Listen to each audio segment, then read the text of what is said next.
안녕하세요, 여러분. 이번 주 정신의학 시간으로 여러분 또 만나 뵙게 됐습니다. 어느새 또 시간이 많이 지났죠. 그래서 11월, 이제 12월 몇 주 남지 않았습니다. 여러분, 정신의학 시간에 여러분들에게 실질적인 도움도 드리고, 그리고 정신의학에 대한 전반적인 정보를 드릴 수 있는 그런 시간이 되었으면 하는 바람으로 여러분과 함께 했는데요. 나머지 시간에도 그동안 우리가 이제 배웠던 내용들 중에서 여러분들이 꼭 기억해야 될 내용들 여러분 다시 한번 상기도 시켜보고, 또 우리가 또 이제 알아야 될 또 부분들이 좀 있습니다. 그래서 그런 부분들 함께 준비해서 여러분과 함께 나머지 시간 잘 엮어가도록 준비해 보겠습니다. 예, 날씨가 많이 쌀쌀해졌습니다.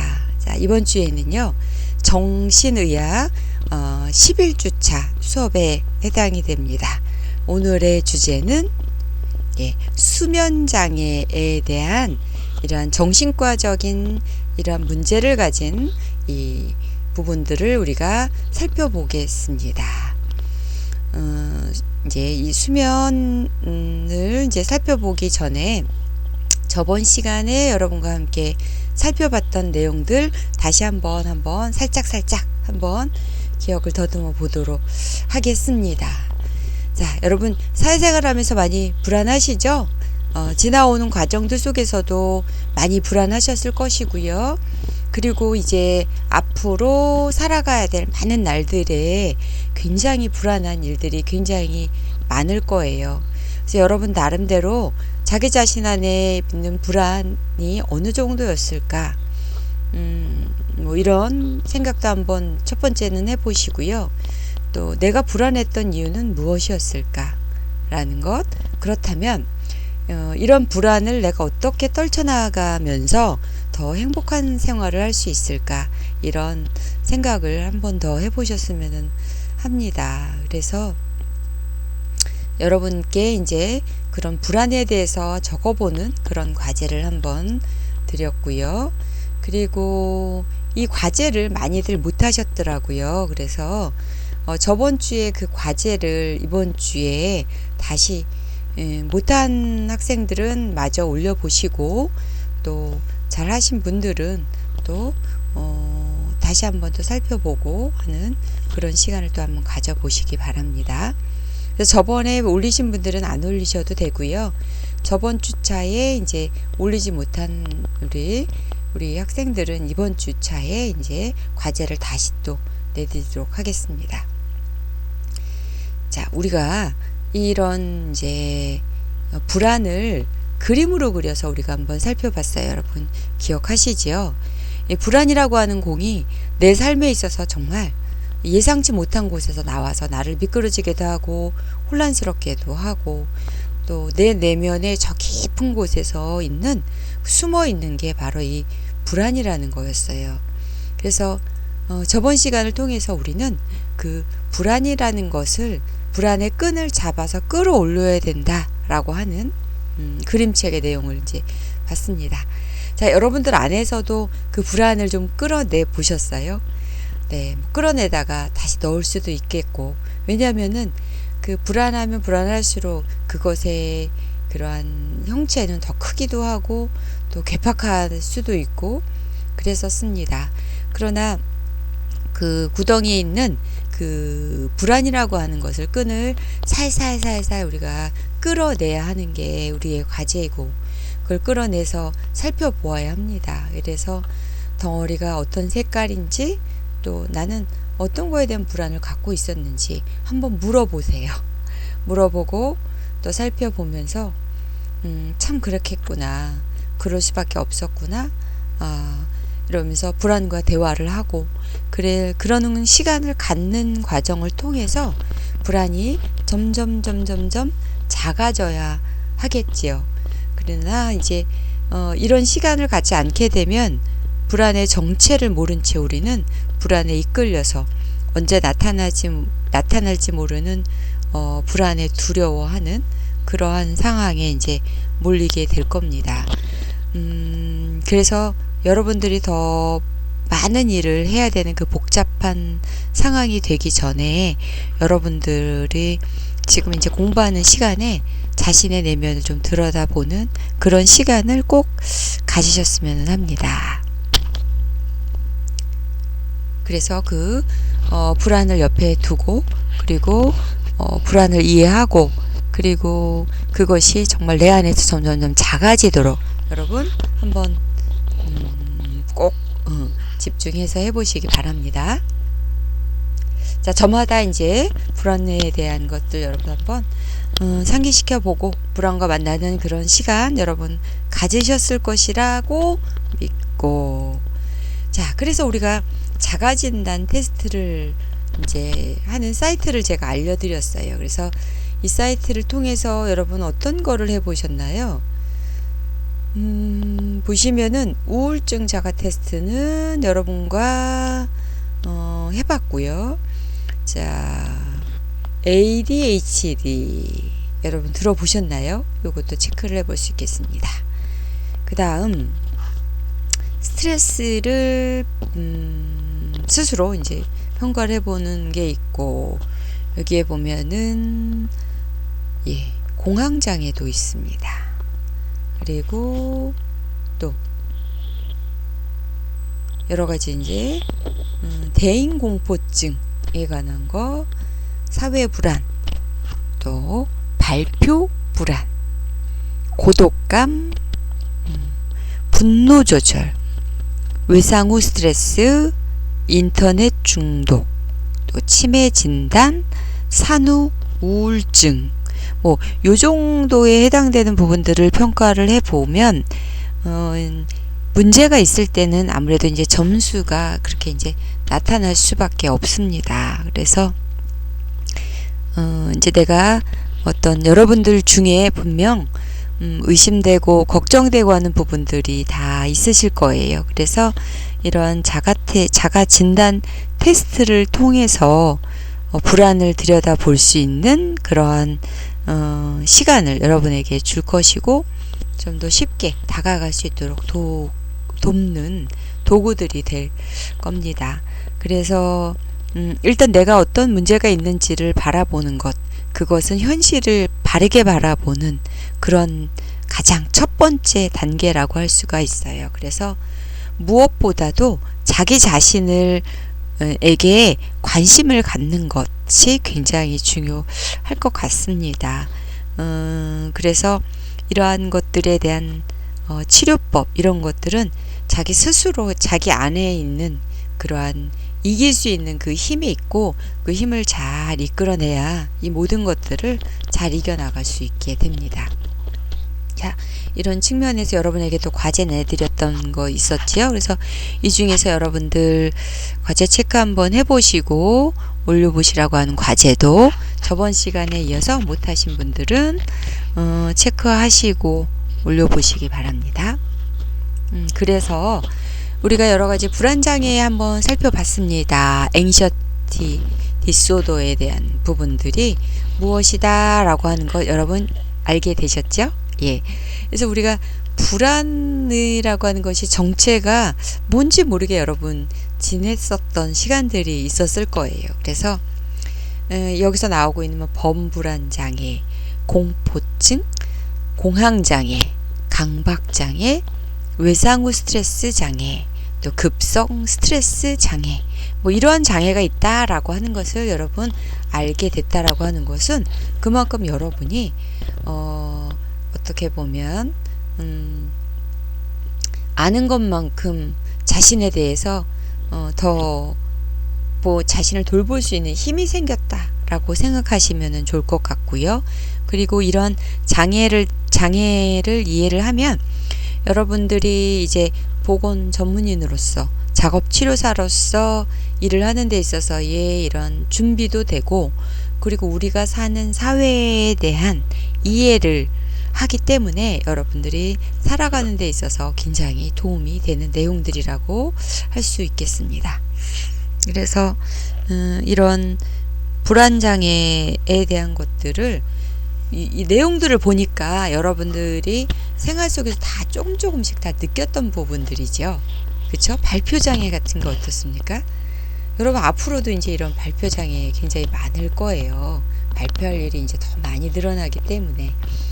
또 사회에서 면접을 볼 때에 자기 소개를 하는 경우가 이제 많아질 텐데, 그것도 이제 그걸로 인한 스트레스와 이제 불안이 오게 되는 거, 이런 것도 사실은 이제 누구나 다 이제 겪게 될 일이긴 한데, 이것이 지나칠 때 이제 문제가 되는 거죠. 그래서 평상시에 불안도가 너무 높다든지 공포를 느끼는 정도가 심해서 일상생활을 할 수가 없게 되는 정도가 됐을 때 우리는 이런 모든 것들을 장애라고 합니다.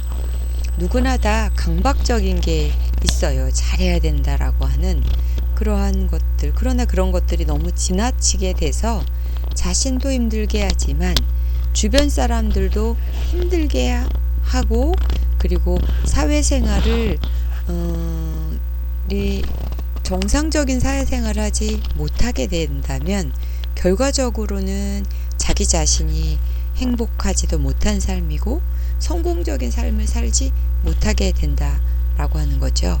그래서 어떤 작업의 인생에 있어서 작업을 성공적으로 할수록 건강하고 성공적인 삶이라고 할 수 있는데, 이제 그런 작업을 온전하게 하지 못하는 이 때문에 이제 문제가 되는 것이겠습니다. 그래서 이런 측면에서 여러분 이해하셨기를 바랍니다.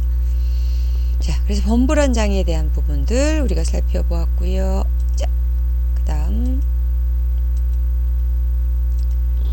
외상 후 스트레스 장애는 특히 이제 우리가 사는 이 사회에 여러 가지 사고가 이제 많이 생기면서 외상 후 스트레스 장애가 많이 나타나고 있고, 그리고 우리 역시도 이러한 장애가 나타나서 힘들어했던 많은 부분들이 있었습니다.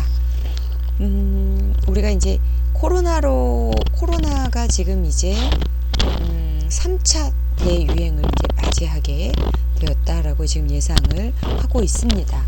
그래서 코로나로 인한 압박감, 이것도 이제 불안에 해당이 됩니다. 그래서 여러 가지 사회적인 어떤 커다란 어떤 사건과 사고로 인해서 겪게 되는 스트레스들, 이런 것들을 이제 포함해서 이렇게 표현을 할 수도 있겠지요. 자, 그래서 이것에 대해서 치료하는 방법은 다른 우리가 정신장애, 지금 앞서서 말씀드린 여러 가지 불안장애, 또 이런 특히 이제 스트레스와 관련한 문제가 생겼을 때, 또다시 말하면 신경증적인 그러한 증상들이 이제 많이 나타나게 될 때에 할 수 있는 이제 치료 기법들에 해당이 될 수 있겠어요. 그래서 인지행동요법이라고 합니다. Cognitive Behavioral Therapy라고 CBT 이렇게 이제 얘기도 합니다. 그래서 이러한 공포를 없애기 위한 방법 중에 노출요법을 이제 단계적으로 시도를 하기도 하지요. 그리고 그 외에 안구운동 탈감각 및 재처리, EMDR이라고 하는 것과 또 보편적으로 약물 치료를 하는데 항우울제에 해당되는 이제 이러한 약물 치료를 이제 주로 하게 됩니다. 그래서 이거에 대한 여러분들 설명드렸던 것 보시면 보편적으로 이렇게 치료를 할 수 있겠구나, 여러분들이 이제 이해를 하실 수 있으셨을 것입니다.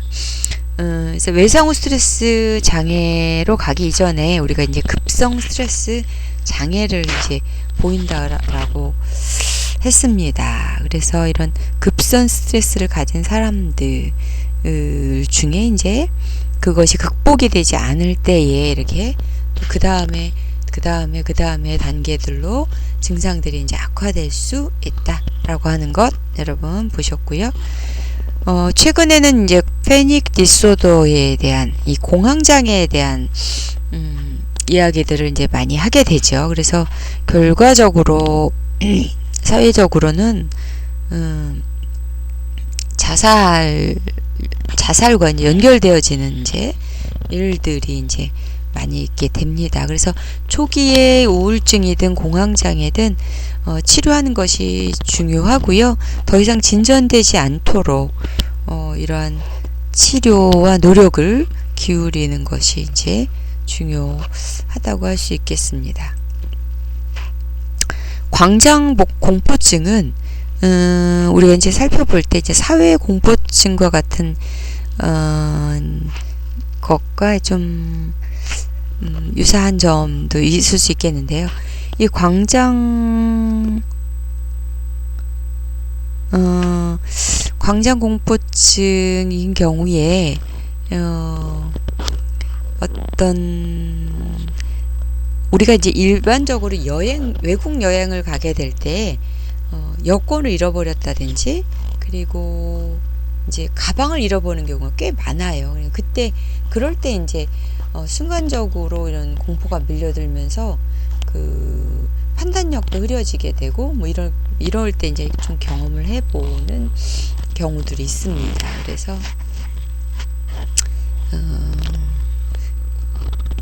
이것은 이제 그 상황과 관련한 공포와 불안을 느끼게 되는 것이기 때문에 좀 더 다양하게 나타날 수 있다라고 하는 것 여러분 기억하시고요. 광장공포증에 대한 거 여러분 이름을 기억하시기 바랍니다. 또 그 외에 이제 강박장애에 관한 부분들 여러분 보셨습니다. 여러분이 강박사고 또 강박행동 그것으로 인한 강박장애에 대한 부분들을 살펴보았는데요. 이 강박사고는 어떤 본인이 떨쳐버려야 되겠다라고 한다고 해서 떨쳐지는 것이 아니라는 것 여러분 이제 알고 계실 거예요. 그래서 여러분들도 이런 경험 많이 있으시지요? 그래서 잊어버렸으면 다시 떠오르지 않았으면 하는 생각들 여러분 어떤 생각들이 있으셨나요? 예. 근데 이제 이런 강박사고라고 하는 거는 되게 이런 병리적이라고 하는 단계를 얘기를 해요. 그래서 걱정, 생각, 충동 뭐 이런 것들이 이제 본인의 그 조절하는 수준을 넘어서서 지속적으로 불안을 야기시키고 불편하게 만드는 경우 이제 강박사고의 양상이고요. 강박행동이라고 하는 것은 이건 역시 본인이 원한다고 해서 하지 않을 수 있는 게 아니라 하고 싶지 않고 떨쳐냈으면 좋겠다라고 하는데도 불구하고 반복해서 무언가를 해야 하는 그런 강한 충동이 일게 되는 행동 그것에 의해서 하게 되는 행동을 강박 행동이라고 이제 할 수 있겠지요. 그래서 이것은 강박 사고로 인한 불안을 경감시켜 주기 위해서 어떻게 보면 강박 행동을 또 하게 되고 하는 연속성 현상이 있게 되기도 합니다. 그리고 강박 그 행동인 여러분들이 잘 못 들어보셨을 수도 있을 거예요. 그렇게 이런 강박 행동을 하는 사람들이 어떻게 보면 많이 보이진 않지만 또 둘러보면 또 이런 강박적인 사고에 매여서 있는 또 많은 사람들도 있습니다. 이러한 것들은 분명 이런 것들이 심화되는 것은 강박 장애라고 할 수가 있어요. 그리고 이것이 이제 일상생활에 지장을 줄 때에 이런 강박 장애라고 할 수가 있겠고요. 그리고 이것이 좀 심화되는 경우에 이제 불안장애도 함께 동반되어져 있는 양상, 또 심각한 우울증, 또 앞서서 우리가 보았던 양극성 장애인 경우에도 이러한 강박적인 이런 것들, 강박 행동이 같이 나타나게도 됩니다. 자, 그래서 신체 증상 장애에 해당되는 거 이제 또 얘기를 했습니다. 신체화 장애, 건강염려증, 통증 장애, 미분화형 신체형 장애 및 기타 다른 관련 질환 등 이전에 사용되던 여러 진단은 신체 증상 장애로 이름이 이제 바뀌어지게 됐습니다. 그래서 이러한 우리가 사실 이런 경우가 많은데 이런 실제적인 그 예가 굉장히 이제 많이 나타나게 됩니다. 그런데 이것을 할 때 이제 우리 전체적인 통틀어서 신체 증상 장애라고 이제 하고요. 그리고 이런 것들이 굉장히 좀 일상생활을 힘들게 하는 이유 중에 통증과 연결이 되어져 있고요. 그리고 원인 모르게 쇠약해진다든지 항상 필요하다든지 메스꺼움, 또 이러한 기타 신체 감각적인 것들하고 같이 이렇게 신체 증상이 나타나기 때문에 굉장히 이제 복잡하다라고도 할 수도 있을 것 같습니다. 그래서 이러한 증상을 유발하거나 그 증상에 나오게 하는 그 요인에 해당하는 의학적 질환이 없는 경우가 많이 있어요. 그래서 이러한 신체 증상 장애가 있다면 굉장히 그 본인이 앞서서 설명드린 그런 여러 가지 질환에 굉장히 민감하게 반응들이 나오게 되는 특징이 있겠습니다. 그래서 굉장히 그 증상에 대해서 예민하고 부적절할 정도의 이러한 과민함 뭐 이런 것들이 있기 때문에 이런 경우에 이제 정신건강장애로 이제 간주를 하게 되는 것이지요. 그래서 이제 의사의 어떤 진단이 나와도 사실은 믿지 못하고 있는 그런 이제 모습을 많이 보이게 됩니다. 자, 이러한 앞서서 불안과 관련된 여러 가지 장애들 여러분 살펴보셨는데요. 여러분들 주변에서 이런 장애들 이제 보신 적 있으신가요? 어떻게 보면 우리 주변에 이런 불안과 관련된 장애가 또 굉장히 많다라고 할 수가 있겠어요. 그래서 여러분들께서 이제 그런 분들에게 실질적인 이제 도움을 줄 수 있는 이러한 정보를 여러분이 이제 알게 되신 겁니다. 그래서 실제 생활 속에서 이 사회를 이해하는데 이 불안한 이 사회에 여러 가지 불안 요소가 많은 이 사회를 바라보는 시각이 또 여러분이 좀 다르게 변화되는 시간이 되었으면 더 좋을 것 같습니다. 자, 이제는요, 수면에 대한 거를 이제 알아보려고 합니다. 자, 수면에 대해서 먼저 알아보기 위해서, 수면 뭐라고 하나요? 우리 다른 말로. 예. 잠이라고 하죠. 예. 여러분들의 잠은, 여러분의 수면은 어떠십니까? 여러분들의 수면을 좀 들여다보고, 수면에 대한, 정보를 얻을 수 있는 그런 시간입니다. 우리가 마시는 이 산소, 이러한 숨, 이런 것들이 매일 있는 것이기 때문에 정말 얼마나 소중한지에 대해서 우리가 조금 잘 잊어버리게 되는 경우들이 굉장히 이제 많을 수 있어요. 그런데 오늘은 이 늘상 자고 있는 우리의 그 잠에 대한 것들을 들여다보고 그것이 얼마나 나에게 필요한 것인지도 생각을 해보고 그리고 앞으로 나의 수면은 또 어떠해야 될지에 대한 것들을 이제 공부를 해 나가겠습니다. 그래서 전반적으로는 수면에 대한 것, 또 수면으로 인한 장애는 무엇이 있을까? 또 좀 이제 들여다보고요. 그리고 나의 수면 상태는 어떤가?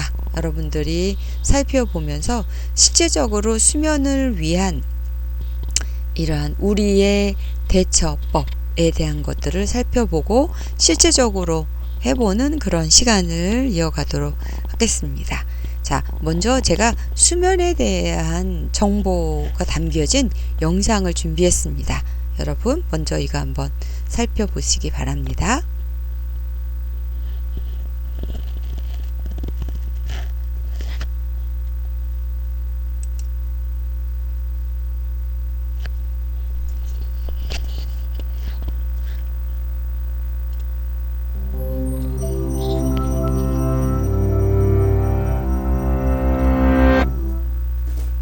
In 1965, 17-year-old high school student Randy Garner stayed awake for 264 hours. That's 11 days to see how he'd cope without sleep.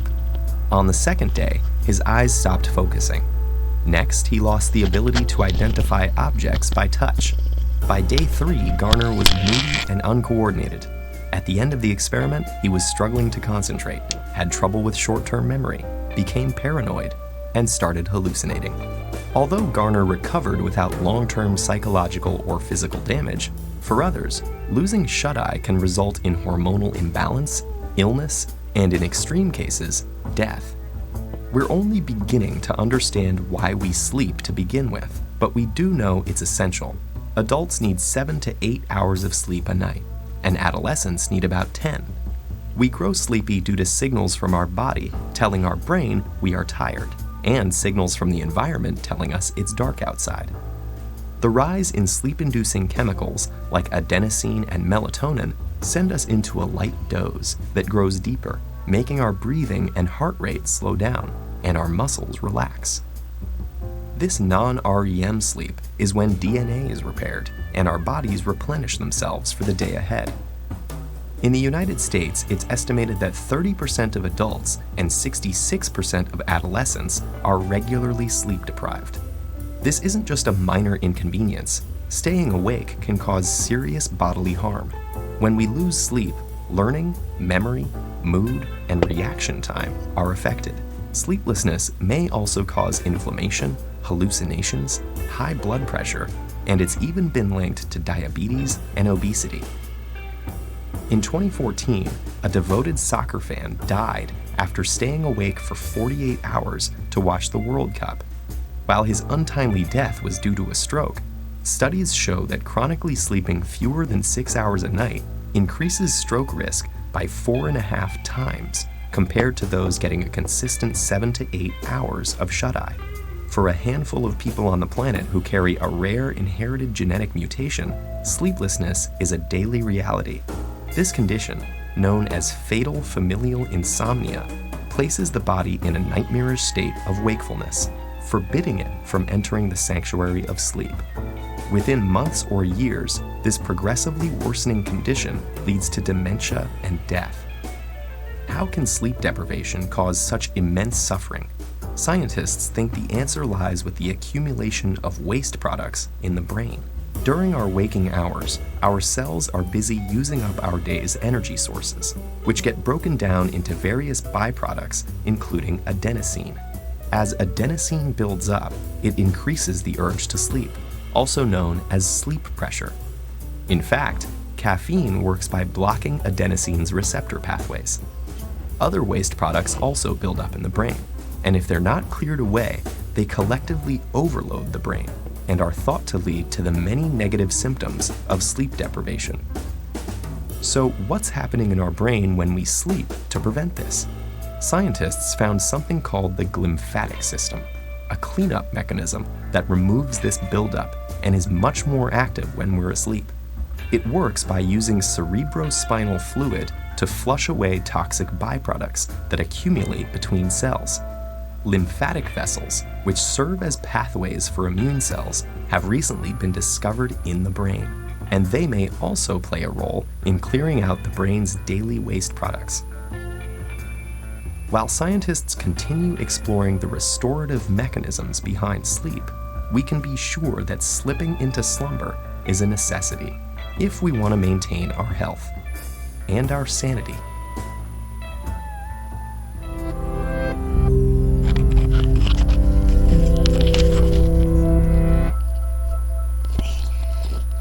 자, 여러분 잘 보셨지요? 지금 이제 앞으로 우리가 해야 될 내용들을 굉장히 축약해서 만들어진 좋은 영상입니다. 여러분들이 한 번 봐서는 또 잘 모를 수 있는 내용들일 것 같아요. 그래서 여러분들이 다시 한번 좀 살펴보시면서 전체적으로 수면이 왜 중요한지에 대한 내용들을 이해하셨으면 좋겠습니다. 그래서 이제부터 수면에 대한 이야기를 할 거예요. 그래서 전체적인 그 내용이 바로 다 이제 여러분이 살펴보시게 되면 지금 보신 그 영상을 더 잘 이해하시게 될 수 있는 그런 내용들을 아주 잘 담아내고 있습니다. 여러분들 잠 잘 자고 계십니까? 네. 자, 몇 시간씩 주무시고 계시나요? 네. 우리가 이런 이제 비대면이 아니고 이제 그 강의실에서 여러분과 만났다면 아마 이 여러분들과 꿈에 대한 이야기, 자신의 수면에 대한 이야기를 더 많이 나눌 수 있었을 거예요. 물론 이제 인원 여러분들의 수가 좀 많기는 합니다. 그렇기 때문에 이제 어려움은 있겠지만 이 사람과 사람이 이렇게 얼굴을 맞대고 하는 그 수업을 통해서 얻을 수 있는 그 장점이 참 많이 있는 것 같습니다. 또 반면에 또 이런 언택트한 이런 강의를 통해서 더 얻을 수 있는 것들도 또 있기도 해요. 그래서 가능한 이 영상으로 여러분과 만나게 되는 시간이지만 여러분들에게 꼭 필요한 내용들을 전달되기를 바라는 그런 마음으로 또 이제 우리 수면에 대해서 이야기를 해 나가도록 하겠습니다. 자, 수면은 무엇입니까, 여러분? 네. 수면은 네. 자, 이렇게 정의를 내립니다. 눈이 감긴 채 의식 활동이 쉬는 상태. 맞습니까? 네. 이것을 수면이라고 하는데요. 이 수면을 통해서 신체 활동의 중지를 통한 피로가 해소가 됩니다. 이 굉장히 중요한 요소라고 할 수가 있어요. 여러분들의 연령이 이제 이렇게 이제 피로를 잘 못 느끼고 바로바로 피로가 해소되는 아주 좋은 시절을 여러분이 이제 보내고 있지요. 그런데 건강은 건강할 때 지킨다라는 말이 있어요. 그래서 지금부터 여러분들의 건강을 지켜나가는 게 굉장히 중요합니다. 그 중에서 이 수면은 그 건강을 지키는 중요한 요소예요. 그래서 이 수면에 대해서 자신의 수면에 대해서 한번 들여다보는 시간을 여러분 한번 가져보시기 바랍니다. 자, 수면을 통해서 뭐가 이루어진다고 했죠? 네, 이러한 수면은 신체 활동을 중지하는 것이고요. 그러한 신체 활동이 중지됨을 통해서 또 반면 피로가 회복되게 해주는 회복 기전이 몸 안과 머리에서 이루어지게 됩니다. 그래서 이것은 우리 인간의 이 심신은 에너지와 연결이 돼 있죠. 그래서 에너지가 들어오고 에너지를 생산하고 그 에너지를 소모하는 이런 유기적인 순환을 통해서 이제 몸이 움직여지고 있는데요. 에너지를 소모하면 생기는 게 뭘까요? 피로가 생기게 돼요. 예. 그래서 피로라고 하는 것은 이런 심신의 에너지를 소모된 상태가 이제 피로가 되고, 그러나 우리가 잠을 잘 때는 이런 생명 유지의 필수적인 기간을 제외하고는 신체가 일을 쉴 수 있게 되는 거죠. 근데 반면에 이런 원리에 의해서 몸이 쉬어줘야 되는데 여러분들 우리 잘하는 그런 거 있죠? 잘하는 것 중에 뭐죠? 야식이라고 하는 것을 여러분 많이 할 거예요. 야식을 하게 되면 잠들 수 없는 장기가 있어요. 뭘까요? 위가 그러겠죠? 그렇죠? 그로 인해서 생기는 거는 뭐가 될까요? 예. 위에 부담이 주게 되고, 그리고 위 산이 어디로 올라갈까요? 식도로 올라가게 되면서 이러한 위에 이제 문제를 일으키게 되는 일들이 이제 굉장히 이제 많이 발생을 하게 되고, 그것이 쌓이면 위에 염증이 만들어지게 되고, 염증이 쌓이면 어떻게 될까요? 네, 이제 오랜 시간을 거쳐서 암이라고 하는 세포가 꽈리를 틀고 그 안에 이제 잡게 되는 것입니다. 자, 그래서 이 뇌 속의 노폐물 제거해주는 이러한 수면 기간 동안에 대한 많은 연구들을 지금도 하고 있어요. 그래서 수면 상태인 쥐 실험을 한 결과인데요. 쥐가 잠을 자는 동안 뇌세포 사이의 공간이 넓어지면서 뇌 안에 쌓인 독소를 제거한다는 사실이 밝혀졌고 논문을 이제 냈습니다. 해당 논문은 2013년 과학지인 사이언스에 이제 실리게 됐고요. 그 당시 10대 연구 성과 중 하나로 선정이 되기도 했었던 논문입니다. 그래서 우리가 잠을 잘 때 뇌 안에 물 청소를 하듯이 뇌척수액으로 뇌에 쌓인 아데노신을 비롯한 노폐물을 씻어낸 뒤 간으로 보내서 정화작용을 하게 된다라고 하는 내용을 담고 있습니다.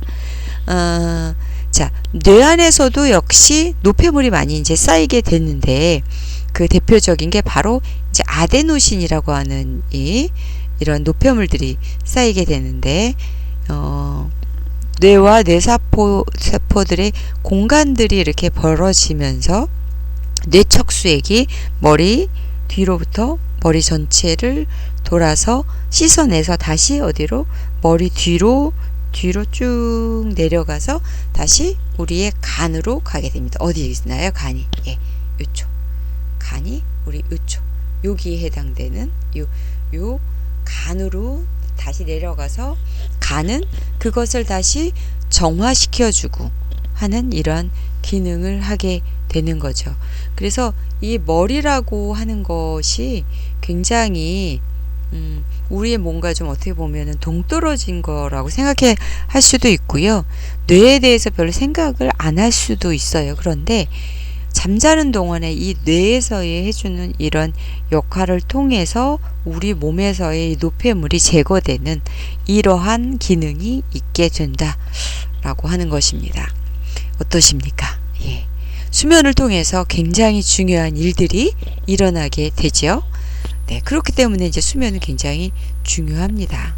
자, 좀 더 이제 살펴보면은요, 2019년에는요, 인간도 비렘 수면 중에 뇌척수액이 뇌세포 내에 베타 아밀로이드를 비롯한 독소를 청소한다라고 하는 것도 증명되었어요.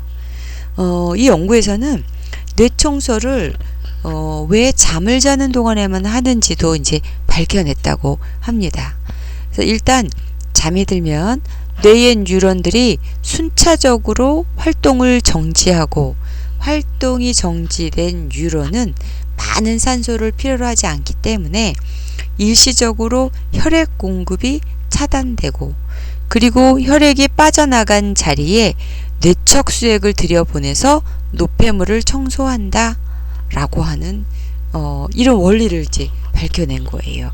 그래서 2019년에는 2013년보다 훨씬 더 뇌에서의 어떻게 이제 정화 능력이 되는지 이를 이제 살펴본 것인데, 앞선 연구와 비슷한 내용들입니다. 뇌척수액이 간극이 넓어진 그 세포 사이로 그 뇌의 뉴런들의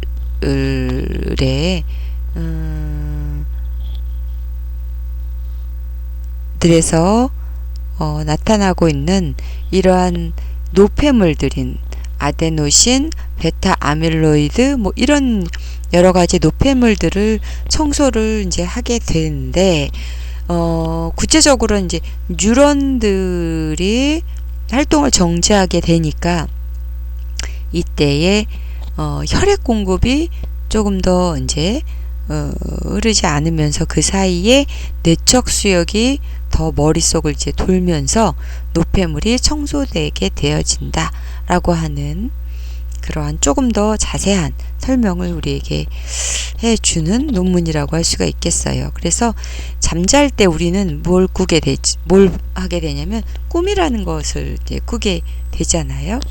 그래서 어떻게 보면 꿈을 통해서 자신 안에 내재되어져 있던 이런 것들이 꿈을 통해서 이제 나타나기도 하죠. 그래서 꿈을 통해서 내가 해소돼야 될 그런 것들이 이제 시뮬레이션이 되면서 해소되기도 하고 하는 이러한 기능도 하게 된다라고 합니다. 그래서 수면이 어떤 역할을 하는지 왜 중요한지 여러분 이제 아셨죠? 예, 그렇습니다. 그래서 수면에 대한 부분들 우리가 수면에 대한 부분들 이제 살펴보았습니다. 그래서 수면의 기능이 어떻게 이루어지는지도 이제 한번 보면은요. 앞서서 이런 노폐물들이 해소되는 기능을 살펴보았고요. 그 다음 기억의 긍정적인 편향을 유도하는 기능을 하게 됩니다. 그래서 잠을 잘 자는 사람은 그렇지 않은 사람에 비해서 행복하다고 합니다. 왜 그럴까요? 예. 자, 여러분 잠을 잘 자는 여러분들은 잠을 못 자는 사람보단 훨씬 행복하다고 합니다. 여러분들도 그러시죠?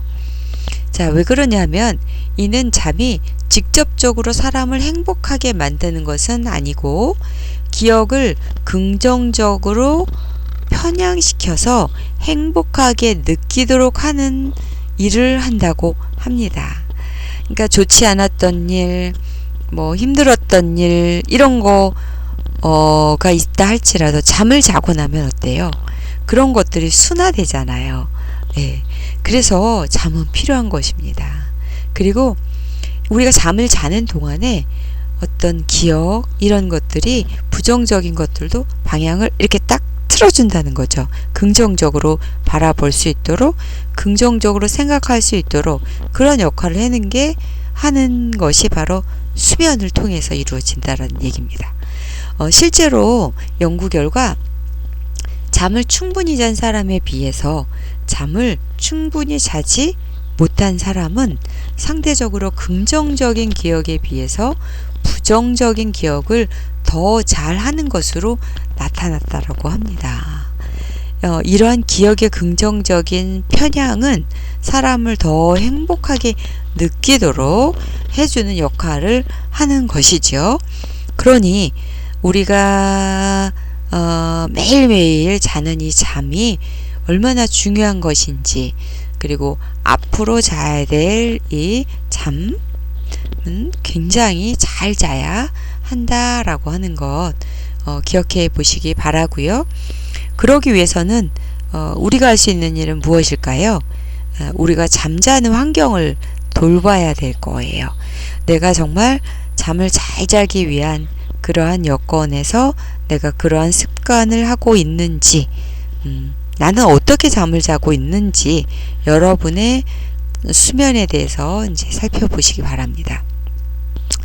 이러한 수면을 통해서 우리가 얻게 되는 여러 가지 효과들이 또 있게 되는데요. 조금 더 자세히 살펴보도록 할까요?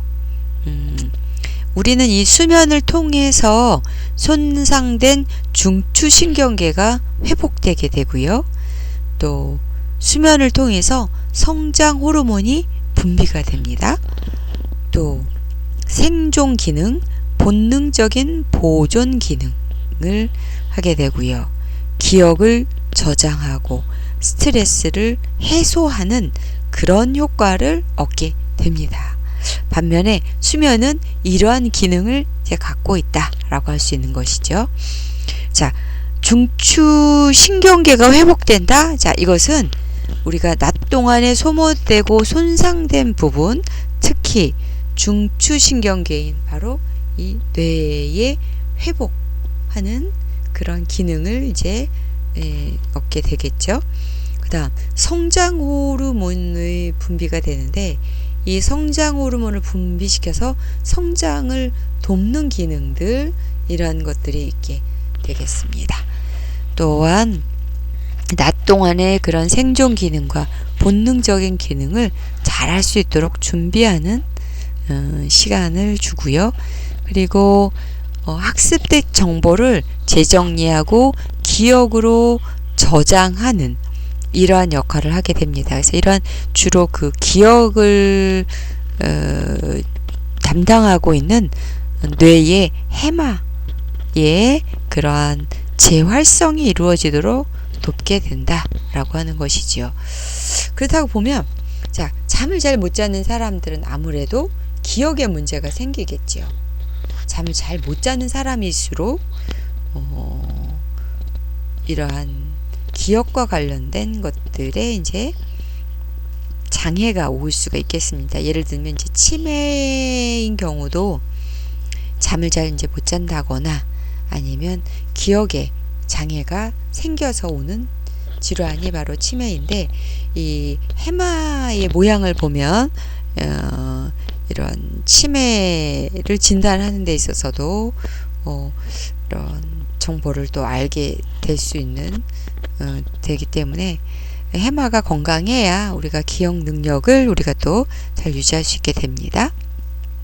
자, 그리고 불쾌하고 불안한 감정들이 꿈과 정보 처리를 하는 과정을 통해서 정화되는 그러한 효과가 있기 때문에 수면은 중요하다라고 할 수가 있겠습니다. 자, 이 수면에 대한 단계 한번 우리가 살펴볼 거예요. 그래서 우리가 수면에 있어서도 단계가 있습니다.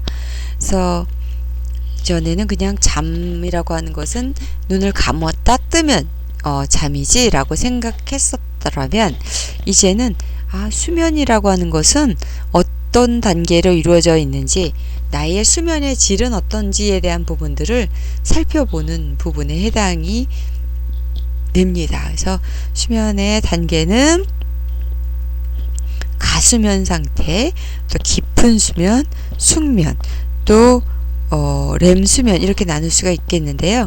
가수면에서부터 숙면에 이르기까지는 비렘 수면 상태라고 할 수가 있고, 그 이후에 렘 수면의 상태가 있는데, 우리가 보통 꿈을 꾸게 되는 단계가 바로 이 렘 수면을 하게 될 때에 우리는 그 시간에 그 단계에서 꿈을 꾸게 됩니다. 그래서 수면의 단계를 측정할 수 있는 것이 뇌파 측정을 통해서 수면의 단계하는 그 그림을 이렇게 그려낼 수가 있어요. 보시는 것처럼 수면의 1, 2, 3, 4 단계가 있고 렘 수면의 상태가 있게 됩니다. 그래서 일반적으로 건강한 사람이라면 이러한 뇌파의 형태를 보이게 됩니다. 그러나 아무래도 수면에 문제가 생기게 되면 이러한 파의 여러 가지 다른 모양을 나타내는 파형이 나오게 되겠지요. 그래서 이런 것을 수면의 질을 검사하는 게 이제 뇌파 검사를 통해서 잠잘 때의 뇌파를 측정하는 그런 방법을 통해서 수면의 단계를 살펴볼 수 있게 됩니다. 앞서서 설명드린 내용들과 중복될 수 있는 내용인데요. 이번 시간에는 이런 수면의 단계까지 살짝 살펴보고, 다음 시간에 이어서 수면의 단계에 대한 부분들을 여러분과 함께 조금 더 깊이 있게 한번 보면서 수면의 단계, 또 수면의 질, 또 수면의 장애가 어떻게 나타나는지에 대한 부분들을 우리가 하나씩 살펴보도록 하겠습니다. 이번 시간을 통해서 여러분들의 수면에 대해서 조금 더 살펴보고, 또 좋은 수면을 유지하기 위해서 어떻게 해야 되는지에 대한 계획도 한번 세워보시는 그런 시간이 될 거라고 생각을 하고요. 그에 대한 정보를 드리도록 하겠습니다. 다음 시간에 또 뵙도록 하겠습니다.